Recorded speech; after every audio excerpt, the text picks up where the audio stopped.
proteins in it, albumin, that's a big one, right? Albumin is the one that keeps the fluid into the blood vessels, keeps the intravascular fluid. So that's all that's seeping out, because the blood vessels are permeable. That's reducing the volume in the blood vessels. So when you take a blood pressure, the volume that you're measuring is not there to measure, so the blood pressure is low. So again, that causes the hypotension and tachycardia. The body does try to make up for that. But of course, eventually it gives out because there is no blood in the blood vessels, no fluid in the blood vessels. So that's a decrease of cardiac output, which is going to result in decreased flow to the kidneys, oliguria. So we know we have heard Ms. Garrison talk about that. Looking at urine output is a way to measure perfusion, right? So they don't have blood in the vessels to send to the kidneys. So yes, urine output is going to be low as well. There's a decreased blood flow to the brain. So we have those neurological symptoms. The faintness, the dizziness, but at first we have anxiety and apprehension, but yes, those neurological symptoms. So on the other side is the smooth muscle contractions, resulting in bronchoconstriction and the GI contraction. We know that mast cells are in large quantities in the respiratory tract and the GI tract. So that's going to cause the wheezing and dyspnea, that feeling of impending doom, anxiety, abdominal cramps, and maybe even nausea and vomiting and diarrhea. So this picture, yeah, it just looks like the face is swollen. And we know on the movie we saw Will Smith, he didn't have any other untoward effects, just the face swelling. But please listen to your patients, because as the face and neck are swelling, they could have swelling of the airways as well. So that most patients do have anxiety, apprehension, that feeling of impending doom and fear. So listen to your patients instead of saying, oh, you're all right, you're sex, what's your sex? Something is happening, and they feel that. So investigate it. Never leave them alone, especially these people. Never leave them alone, because anaphylaxis progresses very rapidly. So he could have easily went from being in the drugstore to passed out on the floor in this picture, as we saw him in the movie. He could have went to pass out on the floor. But we never leave these people alone. Call for help. Call your rapid response. Yell out. Whatever you need to do. Put the call light on. But don't leave your patient alone like this, because again, it happens very fast. When we hear that airway obstruction, we think they're going to have to intubate it soon.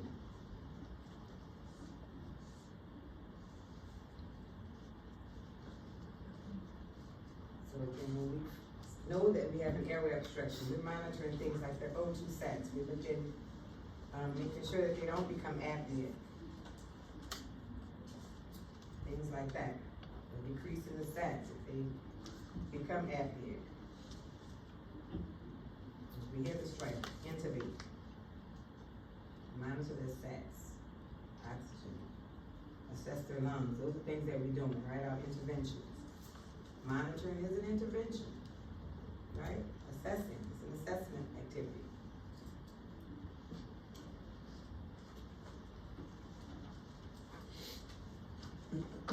Anaphylaxis criteria. And it gets a little detailed. I have a full detail of it on the next slide, but it doesn't have to be everything that we talked about.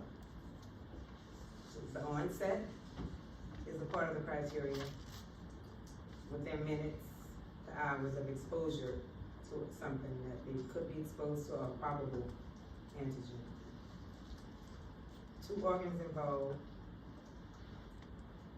skin, mucous membrane, and at least one of the others. Either respiratory or hypotension or GI problems. Well, look at this one. This one is more detailed. It tells you specifically. So anaphylaxis is likely when one or more of the following 3 criteria fulfilled. So the first one, onset of the illness, within minutes to hours. So of course we're going to collect our data from our patient or whoever brings them in. So this is onset of an illness with involvement of the skin, mucosal tissue or both, such as hives, pruritus, that's the itching, flushing, swollen lips or tongue, with at least one of the following. So this is, we don't know what they were exposed to, we don't even know if they're allergic to anything. They just came in here with some of these symptoms and at least one of the others. Respiratory compromise with dyspnea, a stridor, or a reduced blood pressure. So that's just for anybody. And again, that's how a lot of people got misdiagnosed because she's not allergic to anything, but it was anaphylaxis and it progressed quickly. The second criteria,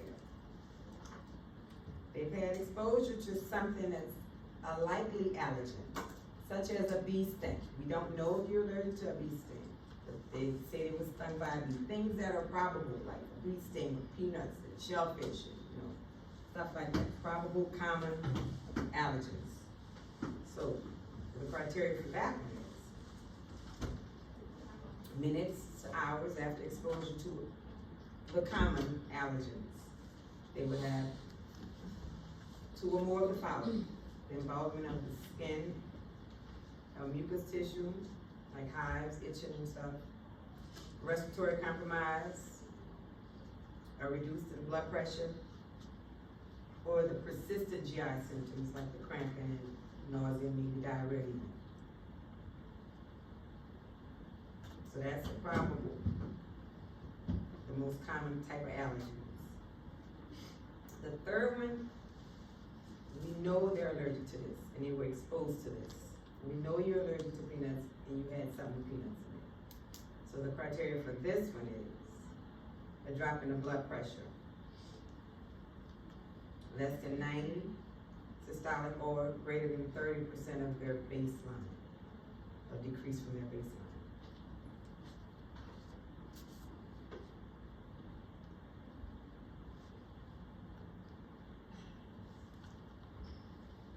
And for confirmation, we look at the cues, right?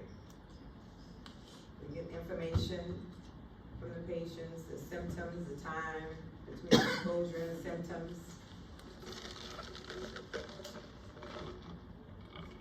And right here, to confirm a diagnosis, and this is if we don't know that you have an allergy, they can do that serum tryptase that is performed at the time of the reaction. I mean, I know if that was anaphylaxis at this time, we're still gonna treat it like anaphylaxis, but we don't know. But later, that can help going forward, because remember the tryptase is retrospective. So going forward, yes, we know that was anaphylaxis. Go to the immunologist, let them do some tests, see what you could have been allergic to.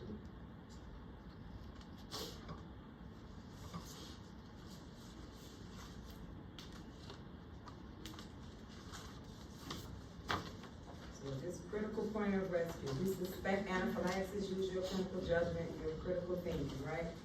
Get the epi as soon as possible to secure the airway. So the concerns for anaphylaxis would be the hypoxia, airway obstruction, right? And the hypotension caused by the vasodilation. So those are your concerns. Epinephrine is the only treatment for anaphylaxis. If it is anaphylaxis, because you know that epinephrine does increase the permeability by constricting those blood vessels, increasing that blood pressure.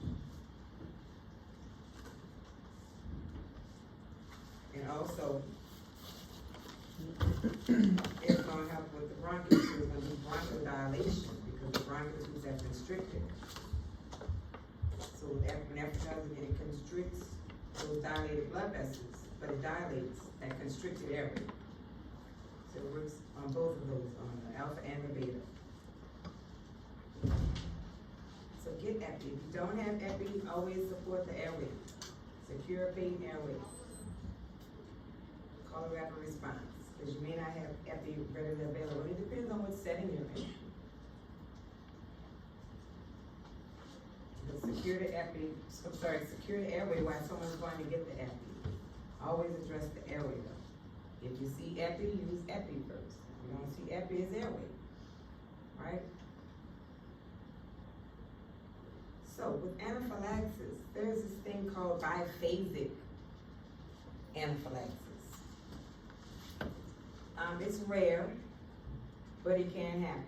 We can't predict who's at risk for it, but what biphasic anaphylaxis is hours later, actually from 1 to 72 hours after your symptoms have resolved from that initial anaphylactic reaction, you can have it again.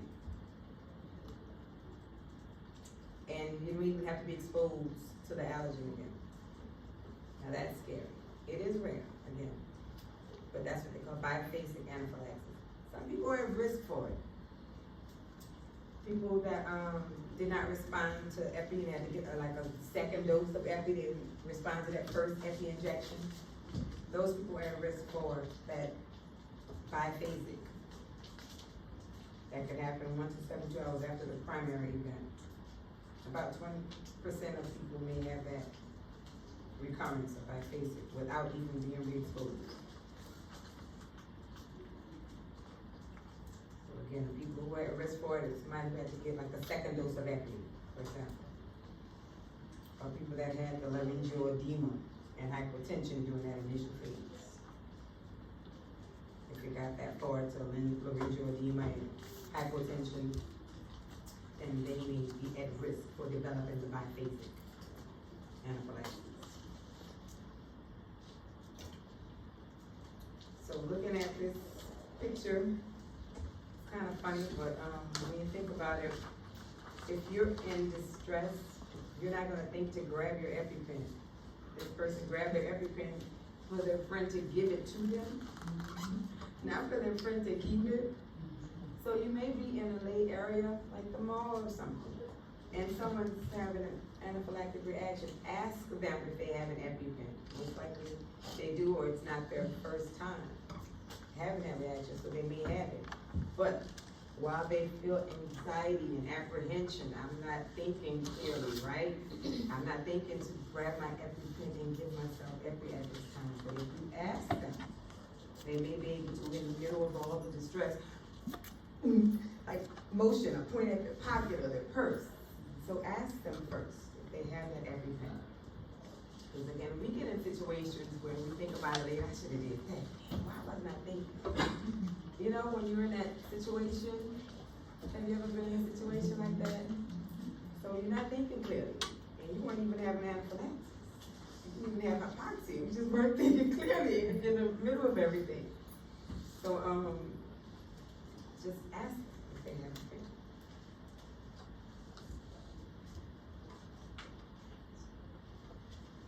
So read the labels. We have different labels, different types of epi.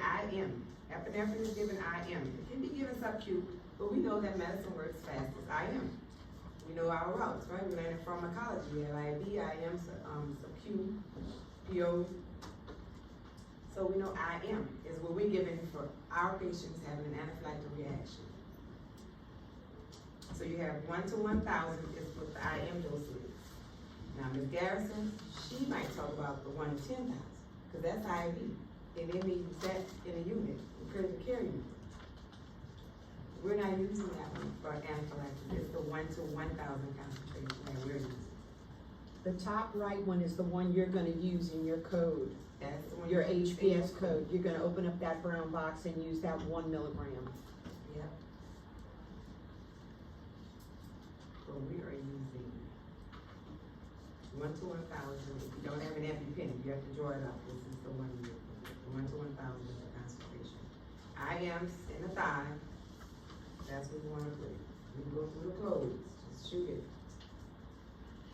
It's an emergency. There's no substitute for epinephrine and anaphylaxis.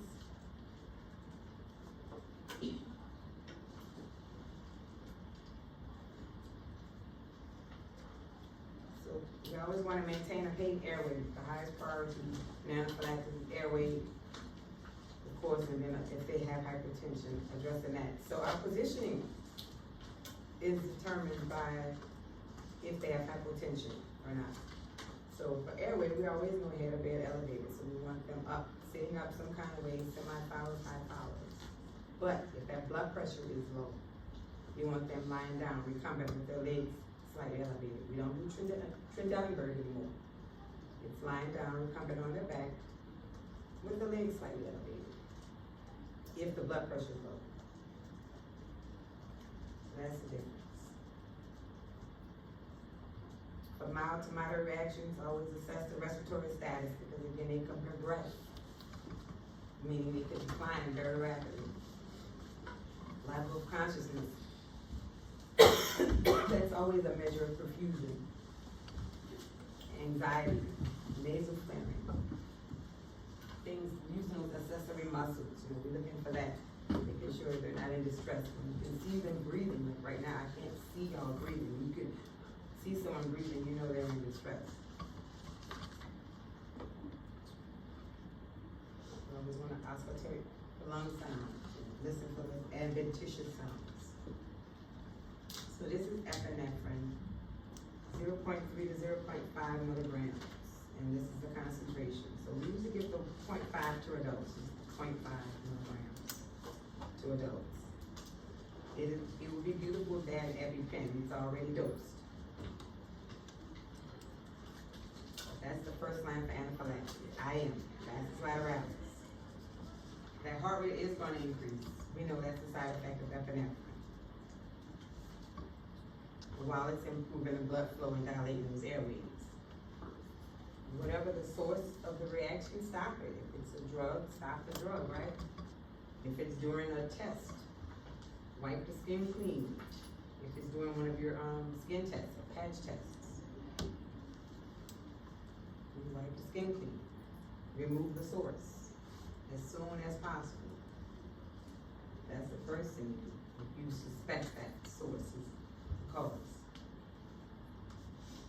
Don't discontinue that IV. We're gonna need the IV. You might even need two, but you don't want to stop or discontinue your IV line, is what I mean. You want to maintain an IV line, because as this patient deteriorates, you're not gonna find an IV, right? You're gonna be vascular compromised.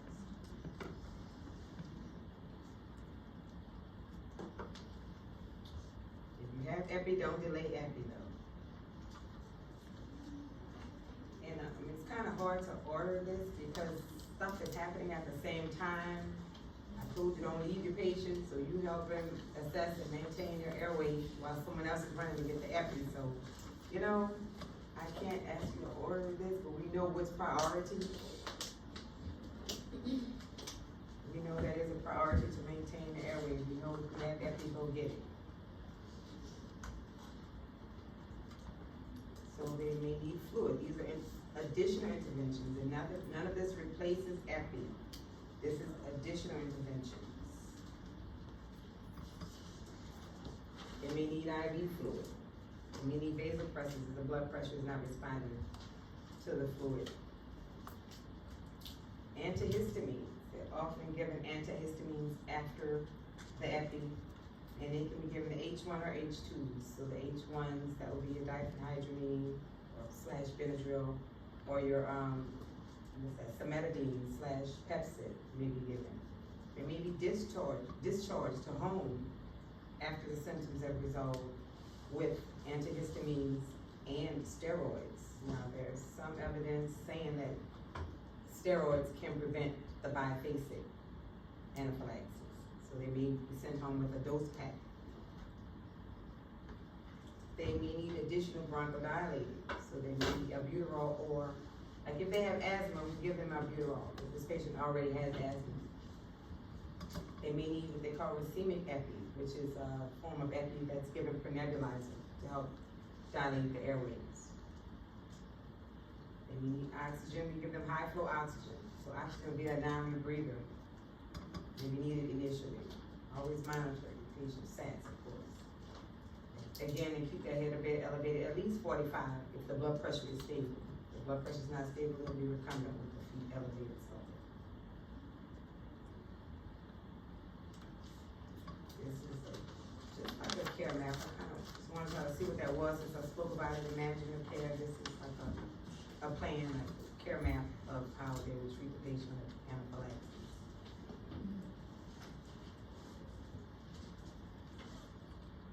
And as you see, they have the adjunctive therapies, the H1, the H2, the steroid, and monitoring, but epi is first, epi and oxygen are first.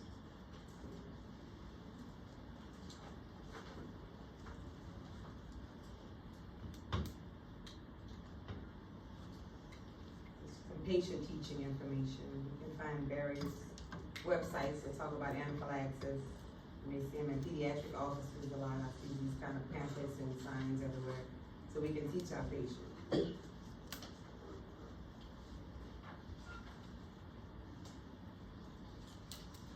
So this is a pediatric anaphylaxis plan. Anyone that comes in with anaphylaxis should go home with an anaphylaxis plan. This is just an illustration of an anaphylaxis plan. Adult and children should go home with an anaphylaxis plan after they're treated in the emergency department.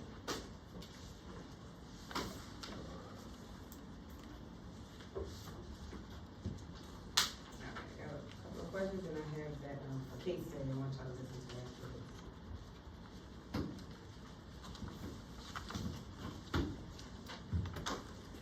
So, again, I want to just reiterate something. That action plan, they should have, of course, discharge teaching, discharge follow-up. They should go home with everything, at least two. One for home and one to travel with, but they should have at least two. They might have at least two EpiPens. Sometimes it's among the three. For some severe allergies, they may need a medical alert bracelet.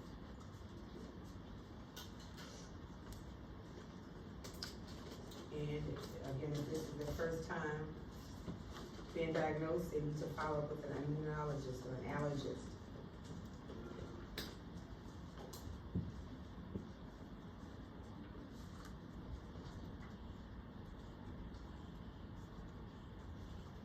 All right, here we go. First question.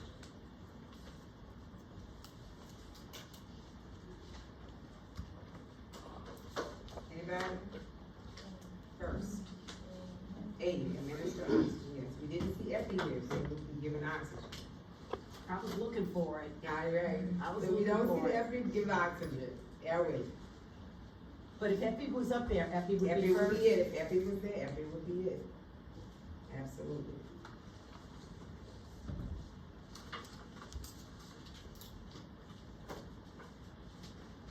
I know y'all got this. Yes, the bronchodilators. This patient has asthma, and we know that they suffered some trauma to their airways. So yes, we can give them a bronchodilator after the initial episode.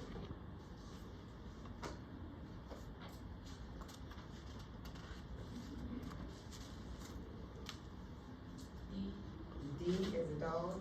Yes, D is a dog. Because we, again, we can't predict how the patient is gonna present with subsequent exposures. We can never predict that. They could have mild reaction one time and maybe then a couple of years later even, they could have a more severe reaction. So we can't predict.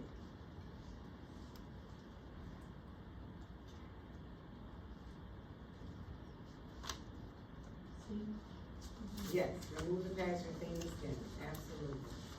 Remove the source, if it's a medication, stop it.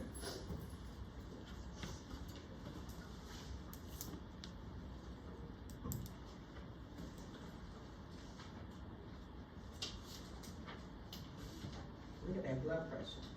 D, yes, they're gonna be recumbent, lying down on their back with their legs elevated, not from Dellenberg, just elevated on a couple of toes or a couple of blocks if you have. Alright.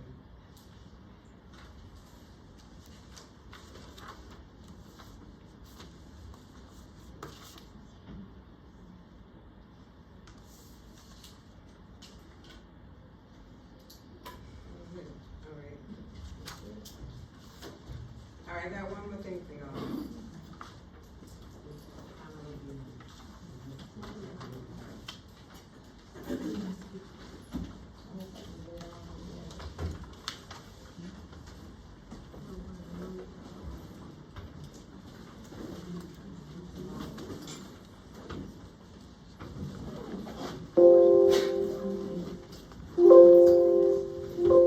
In this episode, we'll review care for a patient with an allergic reaction. Scott pulled his ringing phone out of his pocket and said, "Hey Justin, what's up?" "Hey Scott," his brother Justin replied. "Want to go to a party tonight?" "Sure, where is it?" "It's at Kyle's fraternity house," Justin said. "Okay," said Scott. "Come over about 10. At the party, Scott and Justin were having a good time. Lots of people, lots of food and drink. As always, Scott was careful with his food choices because he was allergic to nuts, especially peanuts. His parents had discovered his allergy years earlier, and after having a scary reaction in middle school, Scott took it seriously. Plus, he knew it took only a little bit of allergen to make a big reaction. Even food made with equipment previously used for nuts could be trouble. Scott had even heard that the allergen could enter his body not just by eating it, but by inhaling it or touching it to his skin or a mucous membrane. Especially away at college, where food labels weren't easy to get, Scott sometimes found it hard to know what was safe to eat. And at parties, he hated having to be the careful guy all the time. At this party, Scott was out to have fun. He met a couple of interesting girls, and he wanted to eat something without having to go ask what was in it. He looked at the food choices and took a chance on a couple of innocent-looking things. "I have my medic alert on," he reasoned, "and my EpiPen with me. What's the worst that could happen? I'll give myself the epinephrine injection right through my clothes." Scott absently patted his jacket pocket and realized with a start that he didn't in fact have his EpiPen with him. In his mind, he could hear his mother lecturing him about always carrying the EpiPen, that it could save his life if he had an anaphylactic reaction, and gave himself the injection right away. "Next time I'll be more careful to remember my EpiPen," he thought. "Tonight, I'm too hungry to not eat something." A little while later, Scott didn't feel great and decided to go home. He told Justin he was turning in for the night and would walk the few blocks home. As he walked, he began to feel tingling all over. He also felt tired and fatigued, though the walk wasn't long. About halfway home, he realized that he was getting short of breath. He felt sure he was having an allergic reaction, but he didn't think he could make it to the house to get his EpiPen. Luckily, he had a cell phone, but instead of calling 911, in his confusion, he called his brother and asked him for help. Justin found Scott sitting on the curb. As Justin got out of the car, he could see that Scott's face was swollen and covered with hives. Scott was so short of breath, he had trouble talking. Justin knew that Scott was having an allergic reaction because he'd seen it before, and he quickly asked Scott where the EpiPen was. Scott pointed toward his house, and Justin thought, "I don't even know if I can find the EpiPen in there. I think we should go to the hospital right now." So he helped Scott into the car and raced to the emergency room, which was only a few minutes away. Justin was scared, and Scott was beginning to gasp for breath. As he watched the ER staff take Scott immediately into a room, Justin began to shake, realizing what a close call they'd had. It turned out that Scott was treated for his anaphylactic reaction and watched for several hours.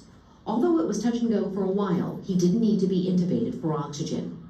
When he was stable and feeling better, Scott was ready for discharge. The nurse came in and said, "Do you have someone who can drive you home and stay with you so you aren't alone?" "I'm his brother," Justin said. "I'll take him home." "Good," the nurse replied. "I have a couple of things for you. Here's a prescription for an EpiPen. Do you have one of these at home?" "Yes, I do. I've learned my lesson about carrying it on me at all times," Scott said. "Make sure the one you have at home isn't expired," the nurse added, "and make sure you replace it regularly. You know now that you really do need to carry it all the time. I see that you have your medic alert chain on. That's important too." "Next," she said, "here's a prescription for a steroid that tapers the dose over the next several days until the pills are all gone. Be sure to get the prescription filled right away and take the pills exactly as directed. If you have any more allergy symptoms in the next few hours, be sure to get medical treatment right away. It's possible to have a relapse some hours after the epinephrine causes an initial improvement. Any questions?" "No, thank you," Scott said. "I've been through this before, and I hope I never will again. It's hard, though, with a food allergy. I want to be really careful, but I also want to enjoy my life. Sometimes it's hard to balance. Start by carrying the EpiPen," the nurse said pointedly. "You take care now." In the car on the way home, Justin said, "I'm glad you're staying with me for a while so I can keep an eye on you. If the symptoms come back, we're calling 911, no doubt. That's what we should have done in the first place. The paramedics could have given you epinephrine right away and oxygen if you needed it. I don't know what we were thinking. I guess we weren't." "No, I guess we weren't," Scott agreed. "Our brains went right out the window in an emergency. Another good reason to always have that EpiPen on board. And I guess I won't be eating any more green spaghetti either. I had no idea there were pine nuts in it. Justin turned into the driveway just as the sun was coming up. I'm ready for some sleep, Scott said, yawning. Justin sighed with relief and said, me too. In this podcast, we reviewed some of the most important elements of caring for a patient with an anaphylactic reaction. Remember that these reactions can occur quickly and that they can quickly become life-threatening. If you have a patient with a known food allergy, be very careful not to give the patient anything that could trigger it. Some patients have allergies that can be triggered by things in the environment. That's one reason why you shouldn't wear perfume to work or smoke before or during work. It's your job to keep your patients safe. All right, thank y'all for listening. That was So I awesome. described what was like 5